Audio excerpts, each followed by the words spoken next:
একটু কল্পনা করুন এমন একটা খাতাওয়াত স্টুডিও বাট যেটা শুধু প্রশ্নের উত্তরই দেয় না, বরং সত্যি সত্যি মারো ড্রাইভেন ফর্মের ভেতরে গিয়ে একটা কাস্টম পাথ কন্ট্রোল রিয়েল টাইমে আপডেট করে দেয়, আর তারপর সেই কন্ট্রোলের স্টেট আবার সরাসরি কনভারসেশনে ফিরিয়ে নিয়ে আসে। এটা কোনো ডেমো ট্রিক নয়, এটা এমন একটা প্রোডাকশন প্যাটার্ন যা আপনি সরাসরি শিপ করতে পারেন। এই ভিডিওতে আমরা গভীরভাবে দেখব কিভাবে খাতাওয়াত স্টুডিও আর ফেফ কন্ট্রোলসের মধ্যে বিডিরেকশনাল কমিউনিকেশন আর্কিটেক্ট করতে হয়। আমরা কভার করব উইথ চ্যাট স্টিকের মাধ্যমে কনটেক্সট পাসিং, শেয়ার্ড স্টেটের জন্য derivatives with API call, updated view এবং notify change life cycle, power Fx দিয়ে কাস্টম টপিকস, বার কন্ট্রোল বাউন্ডারি জুড়ে অথেন্টিকেশন এবং পোস্ট মেসেজ ও ডেরিভেটিভস প্লুজিনস ব্যবহার করে একটা মেসেজ পাসিং প্যাটার্ন। চলুন শুরু করি। কোডে হাত দেওয়ার আগে চলুন কোনো অংশগুলো নড়াচড়া করছে তা ম্যাপ করে নিই। প্রথমত, কনটেক্সট পাসিং অর্থাৎ রেকর্ডেড ফোন ডাটা আর ইউজার আইডেন্টিটি ক্যানভাস অ্যাপ থেকে ওয়েব চ্যাট স্টিকের মাধ্যমে বা কনভারসেশনে নিয়ে আসা। দ্বিতীয়ত, ডেরিভেটিভস শেয়ার্ড স্টেট, একটা হালকা এন্টিটি বা এক্সিস্টিং টেবল ফিল্ড যা বার আর ফেফ কন্ট্রোল দুজনেই পড়ে ও লেখে। তৃতীয়ত, ফেফ ওয়েবসাইকল নিজেই কিভাবে আপডেটেড ইউ বাইরের পরিবর্তনে রিয়্যাক্ট করে আর কিভাবে নারফিও চেঞ্জড আপডেট আবার বাইরে পাঠায়। চতুর্থত, খাতাওয়াত স্টুডিওতে কাস্টম টপিকস, যেগুলো পাওয়ার ফক্স আর কাস্টম অ্যাপি কল করে রেন্ডার ট্রিগার করে। আর সবশেষে, অথেন্টিকেশন আর এরর হ্যান্ডলিং, কারণ এসব কিছুই কোনো কাজে আসবে না যদি প্রোডাকশনে এটা নিঃশব্দে ভেঙে পড়ে। এখানে শুরু থেকে শেষ পর্যন্ত পুরো ডাটা ফ্লো দেখানো হলো। একজন ইউজার খাতাওয়াত স্টুডিও ক্যানভাসে কিছু টাইপ করে, যেটা একটা মডেল ড্রাইভেন ফর্ম বা ক্যানভাস অ্যাপ স্ক্রিনের ভেতরে এমবেডেড থাকে। সেই ইনপুট ওয়েব চ্যাট স্টিকের মধ্য দিয়ে যায়, যেটা পোস্ট মেসেজ ইভেন্টসের সাথে রেকর্ড কনটেক্সট আর টোকেন জুড়ে দেয়। বটের কাস্টম টপিক ডেরিভেটিভসে কল করে, হয় সরাসরি ওয়েব অ্যাপের মাধ্যমে, নয়তো একটা প্লুজিনের সাথে বাউন্ড কাস্টম অ্যাপের মাধ্যমে। সেই প্লুজিন শেয়ার্ড স্টেট ডেরিভেটিভস ট্যাবলে লেখে। ফেফ কন্ট্রোল, যেটা একই ফর্মে বসে আছে, সেই ট্যাবলকে তার বাউন্ড প্রপার্টিসের মাধ্যমে ওয়াচ করছে। যখন আন্ডারলাইন রেকর্ড পরিবর্তিত হয়, ডেরিভেটিভস ফর্মকে জানিয়ে দেয়, ফেফ কন্ট্রোলের আপডেটেড ইউ ফায়ার হয়, আর ওর সাথে সাথে বরের আপডেট রিফ্লেক্ট করে রেন্ডার হয়ে যায়। ওয়েব চ্যাটসাক আমাদের এমন হক্স দেয় যেগুলো বেশিরভাগ টিউটোরিয়াল স্কিপ করে যায়। যখন আমরা ওয়েব চ্যাটকে একটা ফেফ কন্ট্রোল বা ফর্মের একটা ফ্রেমের ভেতরে এম্পড করি, তখন আমরা প্রতিটা আউটগোয়িং অ্যাক্টিভিটিতে কাস্টম প্রপার্টিজ ইনজেক্ট করতে পারি, যেমন কারেন্ট রেকর্ডেড, লগ ইন করা ইউজারের এজুয়ার অবজেক্টেড, আর ট্রেসিংয়ের জন্য একটা কোরিলেশন অ্যাড। রিসিভিং প্রান্তে বার এগুলো টার্ন কনটেক্সট অ্যাক্টিভিটি ভ্যালু থেকে পড়ে নেয়, ফলে একটা কাস্টম টপিক সবসময় জানে কোন রেকর্ড নিয়ে কাজ করছে। আমরা ওয়েব চ্যাট ফ্রেম থেকে ফিরে আসা পোস্ট মেসেজ ইভেন্টসও শুনি, যাতে হোস্ট পেজ, মানে আমাদের ফেফ কন্ট্রোল, বার যখনই একটা ডাইরেক্ট লাইন অ্যাক্টিভিটি আপডেট পাঠায় সাথে সাথে রিয়্যাক্ট করতে পারে, পেজ রিফ্রেশের জন্য অপেক্ষা না করে। খাতাওয়াত স্টুডিওতে এই কাস্টম টপিক ট্রিগার হয় যখন একজন ইউজার তার রেকর্ড সাইন করতে বলে। আমরা আমাদের custom অ্যাটাই command sync ফেফ state call করি, রেকর্ডেড আর কনভারসেশনের আগে তৈরি করা একটা পেলোড ভ্যারিয়েবল পাস করে। সেই অ্যাকশন সফলভাবে রিটার্ন করলে, আমরা একটা হালকা স্যাঙ্ক স্টেট ট্যাবলে স্ট্যাটাস আপডেটেড দিয়ে প্যাচ করি। সেই প্যাচটাই আসলে ফেফ কন্ট্রোল ওয়াচ করছে। লক্ষ্য করুন, আমরা ফেফ কন্ট্রোলের সাথে সরাসরি কথা বলার চেষ্টা করছি না। খাতাওয়াত স্টুডিওর ক্লায়েন্ট সাইড জাভাস্ক্রিপ্টে সরাসরি কোনো তার নেই, তাই ডেরিভেটিভস হয়ে ওঠে আমাদের শেয়ার্ড ব্ল্যাকবোর্ড, যাকে দুই পক্ষই বিশ্বাস করতে পারে। ডেরিভেটিভসের দিকে সেই কাস্টম অ্যাপের পেছনে একটা প্লুজিন আছে। আমরা প্রথমে পেলোড ভ্যালিডেট করি, কারণ একটা ব্ল্যাঙ্ক বা মফন পেলোড কখনোই শেয়ার্ড স্টেট টেবল পর্যন্ত পৌঁছানো উচিত নয়। ভ্যালিডেশন ফেল করলে আমরা একটা ইনভ্যালিড প্লুজিন এক্সিকিউশন এক্সেপশন থ্রো করি, যেটা ডেরিভেটিভস খাতাওয়াত স্টুডিওতে একটা যথাযথ ফল্টে রূপান্তর করে দেয়। ভ্যালিডেশন পাস করলে আমরা সেন্ট স্টেট এন্ট্রি নতুন পেলোড আর একটা টাইমস্ট্যাম্প দিয়ে আপডেট করি। এই প্লুজিনকে সিনক্রোনাস রাখা গুরুত্বপূর্ণ, কারণ খাতাওয়াত স্টুডিওর পাওয়ার ফাস্ট্যাপ এগোনোর আগে রেসপন্সের জন্য অপেক্ষা করে, আর আমরা চাই সেই লেটেন্সি কম আর প্রেডিক্টেবল থাকুক। চলুন রিকোয়েস্ট পাইপলাইন শুরু থেকে শেষ পর্যন্ত ট্রেস করি, কারণ এখানে প্রতিটা হপই এমন একটা জায়গা যেখানে আথ বা এরর ভুল হতে পারে। বাট ফ্রেমওয়ার্ক টোকেন নিজেই কনভারসেশনকে অথেন্টিকেট করে।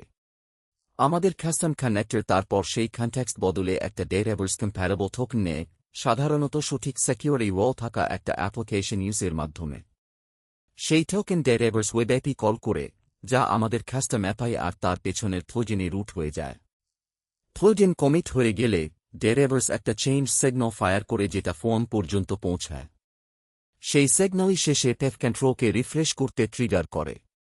একটা হাত মিস করলেই আপনি একটা সেন্স কন্ট্রোলের বদলে একটা নিঃশব্দ ব্যর্থতা পাবেন। আরও হবেই, টোকেন এক্সপায়ার হবে, পেলোড মালফর্মড হবে, ওয়ার্ডের নিচে ডেটাবেস থ্রটল করবে। তাই আমরা হ্যান্ডলিং একটা গ্লোবাল এক্সেপশন ফিল্টারে সেন্ট্রালাইজ করি।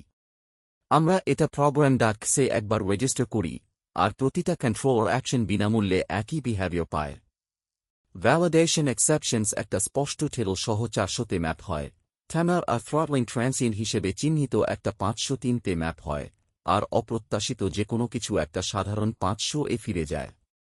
প্রতিটা রেসপন্স একটা প্রবলেম ডিটেলস অবজেক্ট হিসেবে ফিরে আসে, তাই কলার, সেটা একটা ক্যানভাস অ্যাপ হোক বা অন্য কোনো সার্ভিস, একটা র স্ট্যাক ট্রেস বা অসামঞ্জস্যপূর্ণ স্ট্রিং মেসেজের বদলে একটা কনসিস্টেন্ট, প্রেডিক্টেবল শেপ পায়। এখানে দেখুন সেই কন্ট্রাক্ট ওয়ারে আসলে কেমন দেখতে লাগে। একটা ভ্যালিডেশন ফেইলার একটা 400 রিটার্ন করে স্ট্যাটাস টেল, আরেকটা ডিটেল মেসেজ সহ, যা ঠিক কী ভুল হয়েছে তা বর্ণনা করে, সাথে একটা ট্রেসেড, যা আমরা অ্যাপ্লিকেশন ইনসাইটসের সাথে কোরিলেট করতে পারি। এটা ক্যানভাস অ্যাপ মেকার্সদের জন্য অসম্ভব গুরুত্বপূর্ণ, কারণ ফায়ারফক্স এই জোজান সরাসরি ইন্সপেক্ট করে সিদ্ধান্ত নিতে পারে কিভাবে রিয়্যাক্ট করতে হবে, শুধু স্ট্যাটাস খারের উপর অনুমান নির্ভর না করে। এটা শুরুতেই স্ট্যান্ডার্ডাইজ করলে পরে প্রতিটা ফ্লো আর প্রতিটা পাইপ কন্ট্রোলের জন্য আলাদাভাবে এরর পার্সিং লজিক লেখা থেকে বাঁচবেন। যখন কিছু সত্যিই ফেল করে, মেকার বা এন্ড ইউজার কখনোই একটা র এক্সেপশন দেখা উচিত নয়। এখানে দেখুন ক্যানভাস অ্যাপ সেই একই এররকে সাইন্ক স্ট্যাটাস ফিল্ডের সাথে যুক্ত একটা বন্ধুত্বপূর্ণ ব্যানার হিসেবে দেখাচ্ছে। একটা স্ট্যাক ট্রেসের বদলে ইউজার একটা সাধারণ মেসেজ দেখে, যা বলে স্যাঙ্ক সম্পন্ন হয়নি আর একটু পরে আবার চেষ্টা করতে। পেছনে আমরা তখনও ডায়াগনস্টিক্সের জন্য পুরো প্রবলেম ডিটেলস পেলোড ক্যাপচার করছি, কিন্তু ভিজিবল লেয়ার শান্ত, স্পষ্ট আর অ্যাকশনেবল, যেটা একটা প্রোডাকশন মডেল ড্রাইভেন অ্যাপে ঠিক যা দরকার, যেটা প্রতিদিন নন টেকনিক্যাল স্টাফ ব্যবহার করে। এখানে দেখুন ফায়ারফক্সের ভেতরে আমরা আসলে সেই এরর কিভাবে পার্স করি। আমরা কাস্টম অ্যাপে কলটা এর মধ্যে ওয়াপ করি, আর ব্যর্থ হলে প্রথম এররের মেসেজের উপর পার্সেশন চালিয়ে টেল আর ডিটেল স্ট্রাকচার্ড অ্যাক্সেস পাই। তারপর আমরা চেক করি ডিটেল পপুলেটেড কিনা আর টেল আর ডিটেল একসাথে ব্যবহার করে একটা নারফি ব্যানার রেজ করি। এটা একই প্যাটার্ন যা আমরা একটু আগে ক্যানভাস স্লাইডে ব্যবহার করেছিলাম। যেহেতু আমাদের ব্যাকএন্ড সবসময় প্রবলেম ডিটেলস রিটার্ন করে, এই পার্সিং লজিককে কখনোই শেপ নিয়ে অনুমান করতে হয় না, প্রতিবারই সেই একই 3টা ফিল্ড, প্রতিটা অ্যাপে জুড়ে যা আমাদের ফ্যাফ কন্ট্রোলস আর টপিকস কল করে। এবার চলুন এই লুপের ফার্ক দিক নিয়ে কথা বলি। এনের একবার চলে, আমাদের কন্ট্রোল আর যেকোনো ইভেন্ট হ্যান্ডলার সেট আপ করে। আপডেটের ভিউ হল মূল কাজের ঘোড়া, ডেটাবেস এটাকে ইনভ্যালিডেট করে যখনই একটা বাউন্ড ফিল্ড পরিবর্তিত হয়, যার মধ্যে আছে সেন্ক স্টেট ফিল্ড, যেটাতে আমাদের প্রয়োজন এইমাত্র লিখেছে, তাই এখানেই আমরা নতুন ভ্যালু পড়ি আর ওয়ান্ডার করি। নটিফাই চেঞ্জ বিপরীত দিক, এটা ফ্রেমওয়ার্ককে বলে আমাদের কন্ট্রোলের নতুন আউটপুট প্রসেস করার আছে, যা আবার আরেকটা ডেটাবেস ওয়াইট শুরু করতে পারে, আর সম্ভবত আরেকটা বা টার্ন, যদি আমরা ইন্টারাকশন চেইন করি। এই দুটো মেথডকে হালকা আর আইডেন্টিফাইড রাখাই এই লুপকে একটা রানওয়ে আপডেট সাইকেল হয়ে যাওয়া থেকে বাঁচায়। এই বাউন্ডারি জুড়ে অথেন্টিকেশন প্রায় সবচেয়ে কঠিন অংশ।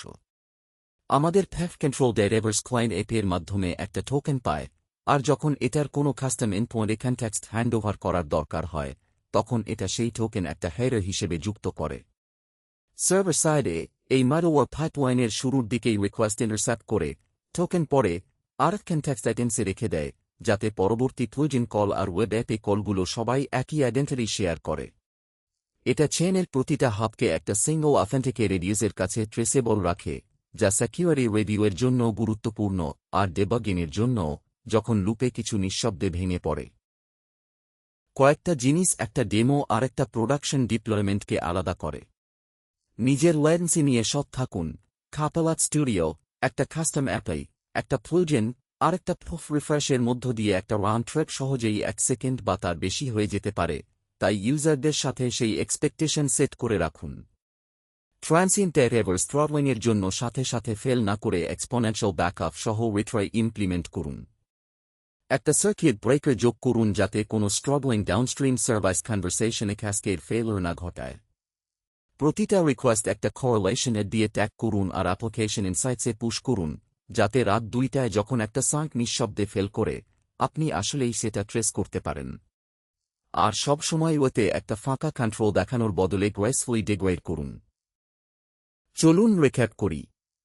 আমরা কাপালাত স্টুডিওকে ডেরিভার্সকে শেয়ার স্টেট হিসেবে ব্যবহার করে পেফ কন্ট্রোলসের সাথে কানেক্ট করেছি, কাস্টম টপিক্স আর পাওয়ার ফক্স ব্যবহার করে আপডেট ট্রিগার করেছি, লুপের দিকের জন্য আপডেটেড ইউ আর নারফিয়ার চেঞ্জের উপর নির্ভর করেছি, প্রবলেম ডিটেলস আর একটা গ্লোবাল এক্সেপশন ফিল্টার দিয়ে এরর স্ট্যান্ডার্ডাইজ করেছি, আর নিশ্চিত করেছি যে ক্যানভাস অ্যাপস আর এন্ড ইউজার্স দুজনেই স্ট্যাক ট্রেসের বদলে বন্ধুত্বপূর্ণ অ্যাকশনেবল মেসেজ দেখেন।